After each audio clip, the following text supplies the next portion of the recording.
Vigil, Ante, and their Vigilante Antics by BelleAmant. Read by Oakshadow5. Summary: not all men are created equal. Izuku Midoriya knows this. He knows that some people are born stronger than others, that some kids have better powers, or any power at all. But the setback is only that, a setback. A minor inconvenience, one that Izuku will push past. Or, what happens when you knock Izuku to the ground and take away all of his hopes and dreams? The boy will get back up, clawing his way to the top if it's the last thing he does. Featuring Vigilante Izuku, his partner in heroism Hitoshi, and some parental Aizawa as a bonus. Chapter 1. Setbacks. Not all men are created equal. Izuku Midoriya has known this truth since the young age of 4. He knows that some people are stronger than others, that some kids have better powers, or any power at all. But the setback is only that, a setback. A minor inconvenience, one that Izuku will push past. Izuku Midoriya is a rarity, quirkless, born with an extra joint in his toe that, in complete honesty, should ruin his life. An extra joint, one that decrees to the world, "Look at this kid, he will never be strong, he will never amount to anything." Quirkless, worthless, useless. Deku. Izuku Midoriya was 4 years old when the world tried to shatter him. He wanted to be a hero, that was it. To make people smile, just like how heroes made him smile, how his mother made him smile. He wanted to help, that was it. It wasn't about fame, it was never about fortune. He just wanted to be helpful. Of course, life had other plans. A quirkless hero could never go far. And so, life fought against Izuku, much like a villain against a hero.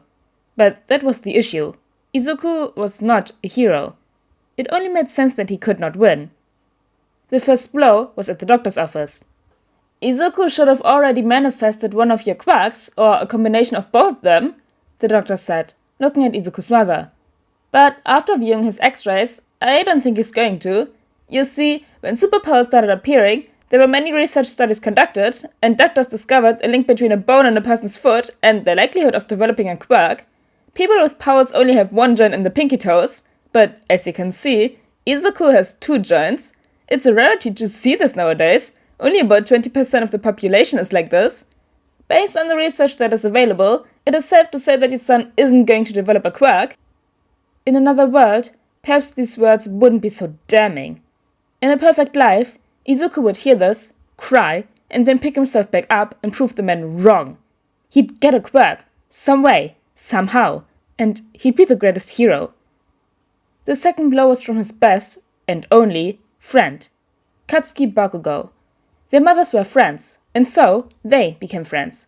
And they were friends, once upon a time. Back before they were 4, back before Katsuki got his quirk. Explosions! By sweaty nitroglycerin, Katsuki Bakugo got one of the most dangerous and flashiest quirks in their daycare. And with this development, Katsuki changed.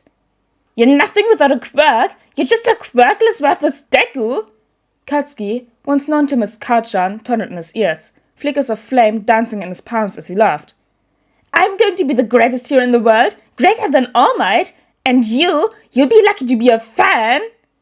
The words hurt. Of course they did. Izuku was 4.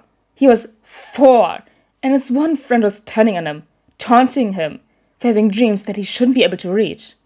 And yet, in another world, Katsuki wouldn't be a problem. In another world, Izuku would push past the anger from the explosive boy. He would grow strong and become his equal. He'd twist the meaning of Deku, turning it from an insult to a source of inspiration. He'd be Deku, and he'd be a hero. But then, the third blow struck, and it struck hard. His mother, Izuku Midoriya. She never had a chance. Who does when faced with a villain of pure fire? Incinerator was their name, a maniacal killer. His fuel was a sadistic glee that only grew with every victim reduced to ashes. By the time Izuku was home, the apartment was gone. Everything. Everyone. Including his mother. In another world, this would never have happened. Incinerator wouldn't have attacked the apartment.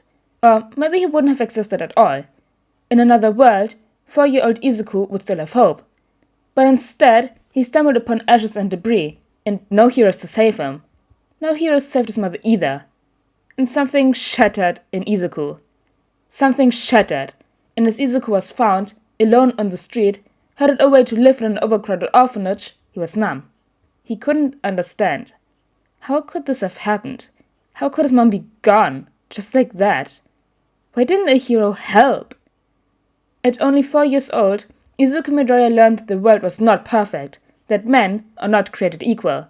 He learned that heroes will not help him, and he will never be a hero. After all, he was quirkless. The doctor told him so. He was worthless. Katsuki made that clear. And he had no hope, not without his mother. So at 4 years old, Izuku pushed through and decided that he would push past all of these setbacks. He would. And then the world would learn that not all men are created equal, but some men can rise above the restrictions life set for them. And Izuku would be the first to show them. But first, Izuku had to find his way. And so, he did. That was chapter 1 of Vigilante and the Vigilante Antics. This chapter is a short introduction chapter, but I promise you the next chapters will be longer. This fanfiction has 127,000 words, and it's 56 chapters. But anyways guys, I hope you all enjoyed the first chapter of this new podfic, and I'll see you all next time. Bye!